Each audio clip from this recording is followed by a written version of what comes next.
De eso y otros temas estamos en comunicación con alguien que estuvo muy cerca de ese proceso. Me refiero a Artemio López. Artemio, buen día, ¿cómo estás? ¿Qué tal, profe? Buenos días al equipo. Bien, te escuchaba atentamente y sí, esa es la clave de Néstor, haber roto el horizonte de lo posible. Vos sabés que la apelación a lo posible es una estrategia bastante clara del neoliberalismo históricamente en Argentina. El posibilismo lo inauguró Alfonsín una vez que fracasó el plan Grispum.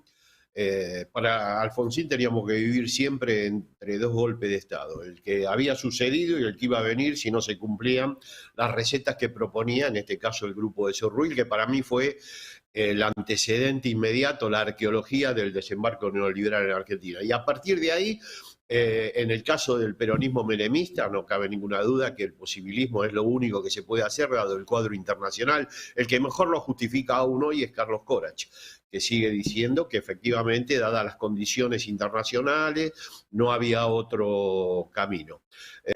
Por supuesto que todas las experiencias neoliberales más, si vos querés, más claras, más crudas, el caso de Mauricio Macri, el caso del actual presidente, también plantean una alternativa imposible para modificar la situación estructural de la Argentina. Lo mismo hizo Alberto Fernández y el equipo que inauguró el gobierno en 2019, que planteó como imposible desde la transformación estructural del aparato productivo, pero al mismo tiempo imposible reordenar el pacto delictivo que obtuvo Macri con el Fondo Monetario. Bueno, en fin, el horizonte de lo posible fue el que dominó la política argentina hasta que en el año 2003, como vos bien dijiste, apareció Néstor Carlos Kirchner y vino a proponer un sueño, que era una metáfora de romper con el campo de lo posible hasta ahí conocido, y lo hizo con el 22% de los Artemio, votos. vos es que voy a apelar a tu memoria Sí, emotiva y a tu memoria histórica, porque vos estuviste muy cerca de Néstor todo ese proceso. sí. Y él, ¿qué decía en ese momento, digamos? ¿Criticaba al gobierno o la lectura que hacía del gobierno iba en ese sentido? Decía, bueno, están haciendo lo que pueden hacer, acomodando las cosas y no se animan a hacer otras cosas, o se encontró, fue fruto de la circunstancia que dijo voy a ir para ese lado. ¿Cómo venía el debate, la No, él tenía discusión? una visión. Él tenía una visión, mirá, profe, nosotros lo veníamos siguiendo desde la gobernación de Santa Cruz. Y la verdad que el comportamiento de los indicadores estructurales en la provincia durante el reinado del menemismo, que obviamente erosionaba todos los indicadores sociales de manera regresiva, era ejemplar. Mantenía los mismos niveles de desempleo, la brecha entre ricos y pobres se mantenía a contrapelo de lo que sucedía a nivel nacional y en la mayoría de las provincias, ¿no? Él tenía un proyecto de país, obviamente adecuado a cada circunstancia. Lo que Kirchner no era un aventurero, pero por supuesto tenía un proyecto que estaba por arriba de lo que planteaba la mayoría de la clase dirigente en Argentina. No olvidemos que veníamos del que se vayan todos, que era una impugnación popular al horizonte De de la política. posibilismo con que... Y sí, porque vos acordate que los gobiernos desde el 83 hasta la llegada de Néstor prácticamente se mantuvieron, salvo la ventana de Crispo. Bernardo Grispum, que duró muy poquito, se mantuvieron dentro de los patrones económicos que planteó Martínez Dios durante la dictadura. Una hegemonía neoliberal que duraba un cuarto de siglo hasta la llegada de Néstor, casi un cuarto de siglo. Bueno, él tenía una visión muy distinta, tenía además una voluntad política inquebrantable y una inteligencia superior. Bueno, Néstor fue el que mejor leyó la crisis del 2001, sin ningún lugar a duda, obviamente, pero tenía una inteligencia y un saber que no estaba escrito en los libros. Y Eh, lamentablemente, bueno, eso es difícil de transmitir, así son los líderes, pero por supuesto que tenía una visión y sobre ella actuó de una manera impecable. Eh, yo, Podíamos enumerar medidas del gobierno de Néstor, Ujú. pero todas contribuyen a reforzar la idea de que fue un liderazgo excepcional. Lo primero que hizo, y yo creo que ahí el conjunto de la clase política debiera haberlo reconocido mucho más de lo que lo hizo, es que reconstituyó la autoridad de la política y en particular de la figura presidencial, que el neoliberalismo siempre demuele. Vas a ver cómo termina este presidente que tenemos.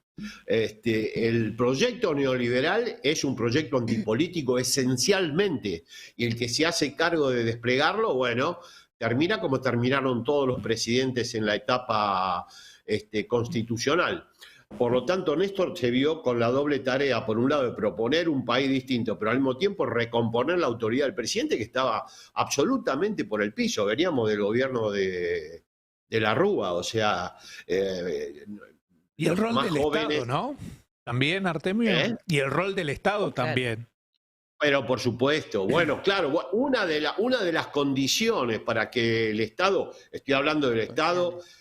Hoy funciona el Estado de una manera, yo te diría, leviatanesca, pero en favor de los sectores dominantes. Para poner en funcionamiento un Estado que realice políticas en favor de los sectores subalternos, obviamente se necesita la recomposición del poder político. Y eso fue lo que primero hizo Néstor. Es muy difícil un país como Argentina, después de la megacrisis, viene el profe, porque ahora parece que la crisis del 2001 no era nada. Que bueno, que el viento de cola, viste que aparecieron miles de explicaciones. Bueno, toda derrota tiene una explicación y un triunfo popular muchas más. Pero lo cierto es que en ese momento el horizonte de lo posible de la clase dirigente, no toda, pero la mayoría, era el no se puede hacer lo que efectivamente Néstor Kirchner finalmente terminó realizando. Por eso la metáfora de vengo a proponerles un sueño. Esto es, vengo a saltar por sobre el horizonte de lo posible, que nos llevó a la crisis del 2001. Nosotros fuimos a la crisis del 2001, de la Rúa en particular, de la mano de lo que era imposible de ser transformado. Me acuerdo que hablaba de déficit cero, como este personaje que tenemos ahora en la presidencia, de una manera sistemática y cotidiana. Bueno, terminó como terminó. Pero lo de Néstor fue una epopeya en democracia. Reconcilió al peronismo con su tradición popular democrática. El peronismo fue el partido del ajuste neoliberal, que lo propició, lo acompañó del 83 hasta el 2003. Eso no hay que olvidárselo. Mucha inteligencia. Así que bueno, una tarea realmente... Vos sabés que iba a apuntar una pregunta en ese sentido, Artemio, porque digamos, estaba pensando... eso pasaba con la sociedad, evidentemente, con la clase política en general, pero después, claro, cuando uno va al peronismo, decís, Néstor llega con el peronismo y uno de los grandes debates que tiene que dar es con los propios también, ¿no? Porque si no te acompaña lo tuyo, digamos, ¿qué vas a esperar de afuera? Eso se condensó, ¿sabes cuándo, profe, esa discusión? En el 2005, en la elección de Provincia de Buenos Aires. Claro. Había toda una dirección acerca de mantener la unidad con proyectos muy divergentes, que se expresaba en una lista de unidad con el peronismo bonaerense, en ese momento encabezado por Eduardo Duhalde, y otra era que no, que en realidad que era la que llevaba adelante Néstor Kirchner, que había que buscar otro tipo de unidad y realizar una elección donde Cristina confrontó en ese momento, ¿vos te acordás? Con Chiche. Y la Chiche Duhalde, y bueno, ahí se mantuvo una estructura de unidad, pero con una perspectiva totalmente distinta en cuanto a proyecto. Y finalmente después muchos de los que habían acompañado la lista de Eduardo Duhalde se sumaron a la perspectiva de Néstor Kirchner. No, pero él condujo. Claro, pues yo pensaba, digo, era bien contracorriente, o sea, no solo contracorriente de las ideas generales, sino que las ideas de la sociedad en general, sino también de su propio espacio político. Pero, claro, yo pensaba, digamos, cuando pensaba en la gobernación de Santa Cruz, que acaba de describir muy bien lo que pasaba en los 90, y pensaba también en Cristina en el Senado, ¿no? Casi en soledad, llevando otras políticas, y pensaba en un espacio que había creado Néstor ahí en Santa Cruz, o Néstor y Cristina. A mí me cuesta mucho separar cuando hablo de uno del otro, pero... Es que es una unidad política inseparable. El que no intenta separar es un canalla, eso siempre me lo dijo Néstor a mí. El que intenta confrontar la imagen de Cristina con la mía con la de Cristina, es un canalla. Políticamente está jugando otro partido. Bueno, lo vemos hoy de una manera casi absolutamente transparente, están en otro tema. Y él, Néstor, lo que había creado era un espacio que era lo que era el Grupo Calafate, ¿no? Y donde me parece que ahí trataba de llevar ese grupo de ideas que él tenía, que él pensaba, y trató de... era como que ahí se encontró un cobijo, ¿no? Un espacio de pensamiento distinto del que había ganado el peronismo en general, con Menem fundamentalmente y con Duhalde como alternativa a Menem, ¿no? Pero era las líneas estaban claras, era el neoliberalismo puro y duro de Menem o Duhalde, que era más o menos lo mismo, pero con un desarrollismo más nacional, otro tipo de mirada hacia la industria, y Néstor, que decía, no, hay que romper eso, hay que ir más allá, ¿no? Absolutamente. Es raro que haya ganado esa interna, porque la verdad que el primer paso para, digamos, sobre todo en un movimiento tan grande como el peronismo, era, digamos, poder ser líder de ese espacio con una idea tan a contrapelo de la que tenía la mayoría, ¿no? Ahí los astros, ¿no? Se conjuraron. Cobran alguna cosa ahí para que sea Néstor. Y la voluntad política de un liderazgo como el de Néstor, claro. Obviamente eso también eso es central. Parte. El sentido común de una sociedad también debe torcerse porque está construido de acuerdo a los intereses de los sectores que lo manejan. O sea, Néstor nunca fue, digamos, un seguidor de las opiniones dominantes en la sociedad, las que normalmente... el sentido común se dice, sí. Rescatan las encuestas. Yo me acuerdo que en medio de la campaña casi todas las propuestas de Néstor iban a contrapelo de lo que decían políticamente debiera haberse hecho en una etapa tan crítica como la del año 2001-2003. Y sin embargo la sociedad lo acompañó en una proporción que inicialmente fue pequeña, pero a partir de la gestión de Néstor, el acompañamiento comunitario fue importantísimo. O sea, acá hay una trampa. El problema es creer que la legitimidad de los temas, las propuestas, las visiones, se obtienen antes de comenzar a desarrollarlas. Yo siempre me acuerdo que hacen el ejemplo de la reforma agraria en Cuba, con Fidel Castro. Entonces le preguntaban, bueno, el problema de la reforma agraria es que tuvo consenso antes de que se hiciera. Probablemente la hubieran rechazado. El problema es que una vez que se hizo, la mayoría del pueblo cubano la aceptó como absolutamente imprescindible. Bueno, las medidas de Néstor, una por una, probablemente hubieran tenido ruido en términos de opinión pública, pero una vez que se realizaron, fueron acompañadas de una manera muy impactante. Bueno, 22 puntos a 54 puntos después de fallecido, muestra el crecimiento en términos de consenso comunitario. El sentido común dominante está para ser transgredido, está para ser discutido, no está para ser seguido a pie juntillas. Es una construcción que está al servicio de los sectores que obviamente son dueños de las cosas y dueños también del sentido común. Por eso que fue la gran creación de Néstor fue haber observado que era necesario torcer también el sentido común dominante. Y ahí, bueno, ahí nació un liderazgo con el volumen histórico que tuvo en su momento Juan Perón, y hoy tenemos la continuidad de eso en Cristina Fernández. Ayer, en ese sentido, hubo un acto muy paradigmático, muy organizador del espacio del peronismo y plantó nuevamente la centralidad de un liderazgo que es una construcción histórica que comienza justamente con las tomas de decisión y este avance sobre el universo de lo posible que planteó Néstor Carlos Kirchner. Así claro, que, bueno. Es que bueno, uno... cuando analiza, trata de ver las políticas de Milei o conversa con alguien, te dicen, bueno, lo que pasa es que no estábamos bien, teníamos problemas, entonces hay que sufrir más, hay que ir cayendo más para recuperarse, ¿viste?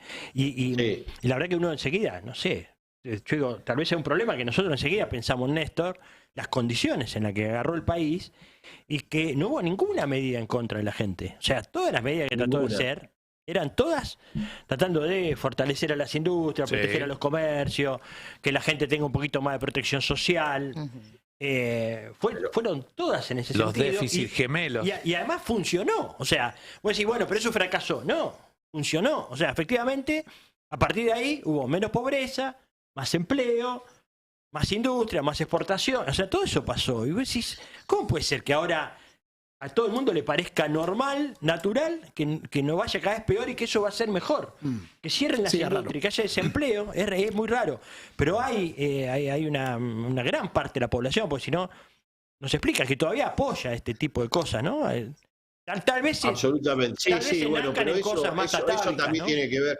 Sí, pero tiene que ver también con el paradigma de la clase de dirigente. O sea, yo no le achaco tanto la culpa a la sociedad en términos de responsabilidad, sino también la visión que proponen los dirigentes. El posibilismo es un producto del paradigma que rige o que es hegemónico dentro de los sectores dirigentes. Néstor lo rompió de una manera plena y luego a la sociedad acompaña.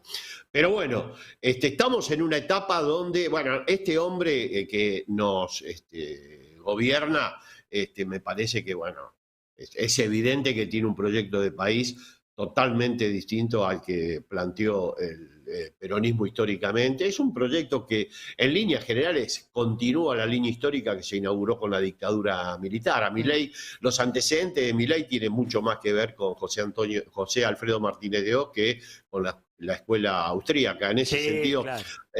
Vos viste el video que generó recientemente la diputada Estrada, mostró que hasta las palabras son las mismas. El porcentaje de inflación se lo roba Julia. Mostró que ahí está el antecedente de Milei. Por lo tanto, a mí no me sorprende, no me interesa tanto Milei porque ya sabemos lo que es y sabemos dónde termina esto. Ahora sí hay una discusión al interior del espacio popular democrático que tiene que ser considerada, y me parece que ahí hay que poner también la actualidad de Néstor Carlos Kirchner. En ese sentido, una visión por arriba del posibilismo, por arriba de lo que nos llevó, por ejemplo, en el gobierno 2019-2023, a terminar con el mismo patrón distributivo que dejó Mauricio Macri, de la mano del no se puede. A eso no puede repetirse en la historia del espacio popular democrático. Un gobierno peronista tiene, entre otras cuestiones, y fundamental y centralmente, buscar políticas que propongan una distribución del ingreso más equitativa. Cristina se fue con 52 puntos de participación de los trabajadores. No sé, Macri la dejó en 46, lo mismo la dejó el Frente de Todos. Creo que Milei ahora la habrá... Todavía no tenemos los datos, pero mi percepción es que vamos a estar merodeando el 40%. Bueno, es un indicador central cómo se distribuye el ingreso en una sociedad, porque eso está vinculado a los niveles de pobreza, incluso a la generación de empleo, porque la distribución del ingreso tiene que ver con los niveles salariales, los ingresos familiares, eso tiene que ver con la actividad económica. O sea, es un todo complejo que funciona de una manera ordenada y coherente. Bueno, el patrón distributivo que tomó el kirchnerismo y el que dejó Cristina Kirchner nos relevan de muchos comentarios. Lo tomó en 25 puntos de participación de los trabajadores, probablemente menos Néstor, y lo devolvió en 52 puntos Cristina. Es bastante notable lo que hizo. Es ejemplar. La verdad que la década ganada, lo que se hizo en ese lapso, visto en perspectiva histórica, solo es comparable con el peronismo bautismal de Perón y Eva 46-55. Vos es que cuando haces el análisis Artemio sobre lo que fueron los años, lo que fue el periodo del kirchnerismo, y lo que fue el gobierno de Milei, digo, y cuando uno habla de Milei, piensa en lo que dice, en la forma en la que lo dice, en el personaje, etcétera. Pero efectivamente las políticas que lleva adelante, hay que ver no lo que dice, sino lo que hace. Porque las políticas, en realidad, lo que hace son las políticas que le marcó Sturzenegger y Caputo, que son los mismos de Macri, o sea, son neoliberales. Bueno, las palabras son más rápidas. Exactamente.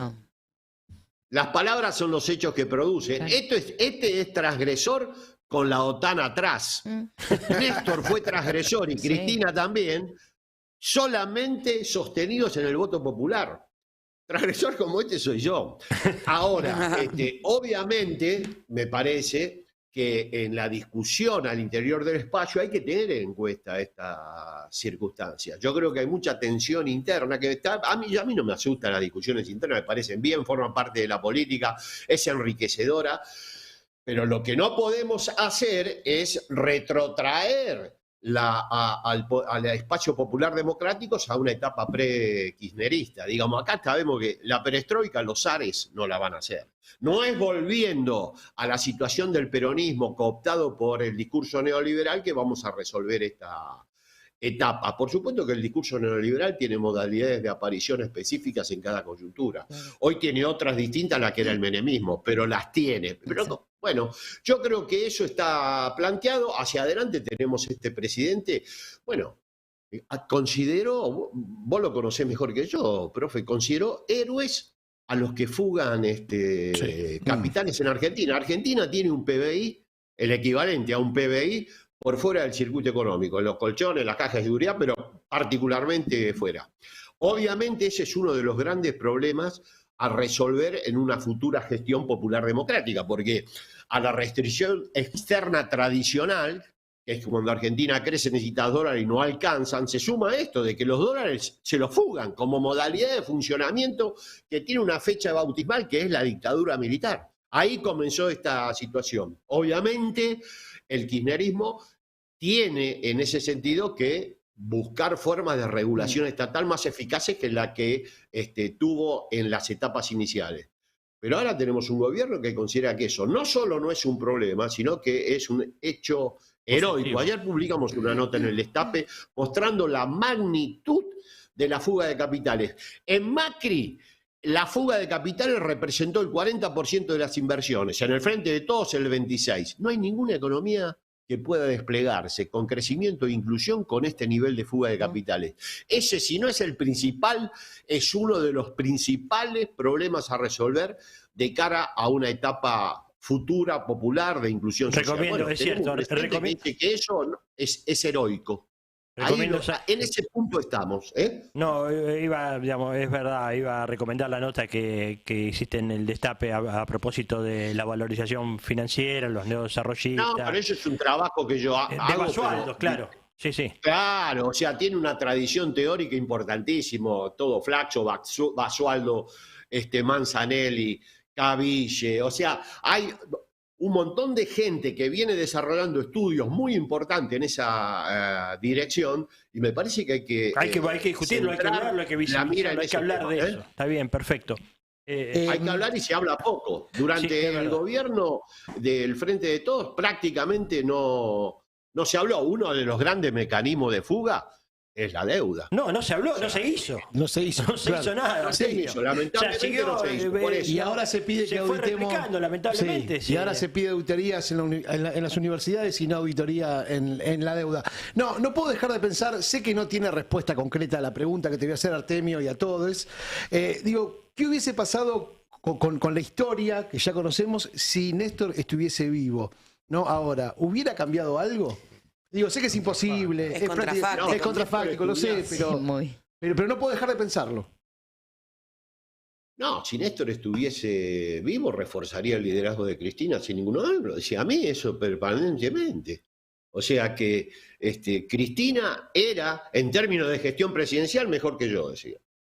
Obviamente que estaría alineado atrás del liderazgo de Cristina Fernández. A mí no me cabe ninguna duda de eso. Nunca tuve la más mínima duda de qué es lo que haría Néstor en esta etapa. Después tampoco yo soy un demiurgo de lo que piensa Néstor Kirchner. No sé, no puedo, ni me interesa tampoco serlo, claro. Claro, serlo, o sea, pero estoy seguro, lo que sí sería es, obviamente, un soldado de Cristina, digamos, para que no le quede ninguna duda a nadie. Si Néstor tenía claro algo, es que la discusión en torno a la figura de la presidenta, contrastándolo con él, era una canallada. Siempre me lo dijo. No sé. No, yo quería, Artemio, no sé si vos recordás o lo leíste una vez impreso, el discurso de Néstor el 25 de mayo cuando asume, y es uno de los pocos discursos que después, en sus 4 años y la presidencia de Cristina, se cumple. Totalmente de acuerdo. Es así. Claro, Así es el único discurso. Bueno, los discursos inaugurales de Cristina también se cumplieron todos. O sea, ella nunca, jamás desplegó una medida contra el interés de los sectores populares, igual que Néstor. Fue una continuidad absolutamente armónica. Obviamente le tocó coyunturas muy distintas. Claro, el gobierno de Cristina, sobre todo el segundo, era una coyuntura. Herman Brothers. ¿Quién puede creer que las reacciones del gobierno iban a ser iguales? ¿Se cometieron errores? Sí, se cometieron errores, como se cometió error en la etapa inicial de Néstor. Incluso Néstor lo reconoció. Se cometieron errores dentro de la etapa del gobierno de Cristina, sí, pero yo vuelvo a insistir. 22 puntos de participación de los trabajadores en el PBI, 52, claro, 30 puntos. Listo, después desempobreció, mirá. No voy a dar datos porque es muy aburrido, pero voy a dar algunos datos sociales. La tasa de pobreza durante el gobierno de Néstor cayó 30 puntos y la de indigencia 19. 7.300 personas por día durante los 1.640 días de su gobierno superaron la pobreza. Lo mismo pasó con Cristina. Cristina dejó una pobreza. Lo que pasa es que después se armó ese fárrago de discusiones en torno al INDEC, que bueno, impidió conocer un dato fehaciente de la gestión del segundo gobierno de Cristina. Mi perspectiva y la de muchos consultores en esa coyuntura era que estaba en torno a los 19 puntos de pobreza. De 54 a 19 puntos de pobreza es haber desempobrecido a más de 30 puntos de la población nacional. Eso es capital, Córdoba y Santa Fe sumados. No es cualquier cosa lo que pasó. Puestos de trabajo, Néstor generó 1.500 puestos de trabajo por día. Y Cristina siguió en esa misma línea. Discutir en la etapa del kirchnerismo inaugural, lo que se denomina con propiedad década ganada, es una de las maneras en que tiene el neoliberalismo de intervenir en la discusión. Desde fuera, ustedes ven lo que Milei opina de esos 10, 12 años, y desde dentro, donde efectivamente pareciera ser que reivindicar lo actuado en el periodo 2003-2015 es un hecho de anacronismo. La construcción de lo viejo y de lo nuevo. Reivindica la escuela austríaca y remite a Martínez de Oz. Y es la novedad porque es disruptivo. Y nosotros reivindicamos el periodo 2003-2015 y nos quedamos en el 2003, somos viejos, ya estamos anacrónicos. ¿Vos es que política. ¿Quién puede creer eso? Pero bueno, Néstor fue el más grande después de Perón. No quiero compararlo, son dos coyunturas totalmente distintas, pero no cabe duda que el volumen histórico de Néstor Carlos Kirchner es absolutamente indiscutible, obviamente, para los que creemos en los proyectos. Claro, para nuestras miradas, claro. Para el pueblo. Claro, por eso están en claro que el componente kirchnerista del peronismo debe ser exterminado, debe ser concluido. Eso es lo que buscan, volver a un sistema de representación donde oficialismo y oposición discutan formalmente, tengan visiones diferentes del mundo cultural, pero el modelo de acumulación, ahora fuertemente extractivista, no se discuta. Y eso es lo que pusieron en discusión Néstor y Cristina. Ese componente lo quieren concluir. Desde afuera no cabe ninguna duda. Bueno, llegaron hasta el extremo de querer asesinar a Cristina Fernández. Y desde dentro creo que también hay una intención de que ese componente desaparezca. Bueno, no quiero meterme en esa discusión porque es muy incómoda, pero está claro que algunos referentes lo dicen de manera explícita, por lo tanto me relevan a mí de todo. Absolutamente.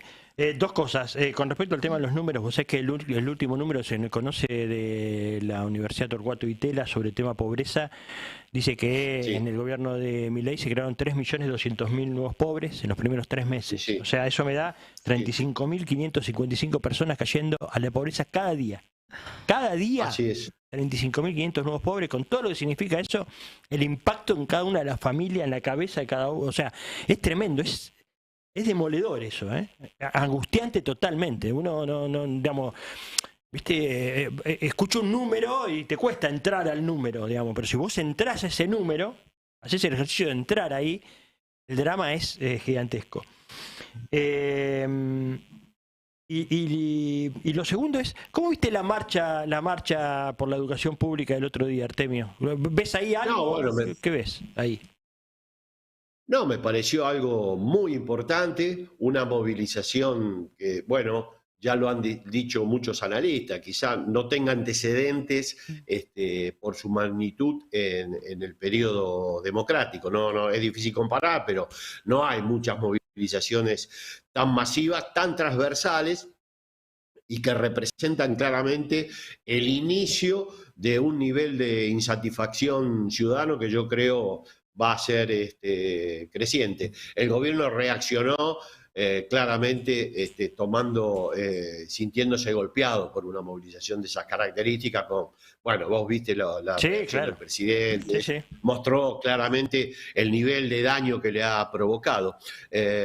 Y es un poco lo que vos decís, un gobierno que hace descansar el 60% del ajuste en jubilaciones, pensiones y obviamente de financiamientos, entre otras cosas, de las universidades. ¿Qué puedes esperar de eso? En la etapa de Mauricio Macri, el salario promedio cayó aproximadamente 20 puntos. Durante el Frente de Todos, casi 10. Bueno, Milei creo que en 3 meses llegó casi a una caída del salario real de más de 12 puntos. O sea, ¿qué va a pasar con eso? Y eso va a terminar mal. ¿Qué va a pasar con el ajuste que lleva adelante Javier Milei? A pesar de su estilo disruptivo, va a terminar como el menos disruptivo de todos los presidentes, de lo que le pasó a De la Rúa. No se puede sostener un país solamente haciendo descansar las estrecheces presupuestarias sobre los sectores populares y sus instituciones. La universidad, una de ellas. Por lo tanto, esta marcha me parece que es la precuela de las marchas que van a venir increyendo en la sociedad argentina frente a un ajuste insoportable. Y muy importante también señalar el involucramiento de la dirigencia sindical. La CGT, que fue la primera en convocar una marcha contra el gobierno, eso hay que reconocerlo, acompañó por primera vez, por lo menos que yo tenga memoria histórica, un reclamo vinculado a los estudiantes y a las universidades de manera central. Bueno, y ahora tienen convocado otro paro. El gobierno no les va a cumplir. El gremialismo va a adaptarse a esta nueva etapa porque el gobierno no va a satisfacer ninguna de sus demandas, ni en términos de reforma laboral. La reforma laboral que tienen planteada obviamente es salvaje y está en detrimento de los intereses de sus representados, ni tampoco salarial. No les va a dar nada. Y eso lo sabemos porque la historia del neoliberalismo en Argentina así lo demostró. No va a haber sorpresas en eso, pero bueno, viste que hay una etapa de enamoramiento de la coyuntura y de la aparición de liderazgos al que se le encuentran propiedades como a la aspirina. Bueno, estamos en esa etapa, pero después la aspirina resulta que era talco y si esto no sirve para nada. Y evidentemente eso va a suceder, pero como dice los analistas neoliberales, hay que darle tiempo. Bueno, vamos a ver, veremos cómo se despliega esto. Artemio, gracias, Gracias a ustedes. Un abrazo. Y un saludo y felicitaciones por el laburo, profe. Nos vemos. Muy bueno. Gracias, Artemio López. Pasó aquí por el Destape Sin Fin. 10 de la mañana, 52 minutos.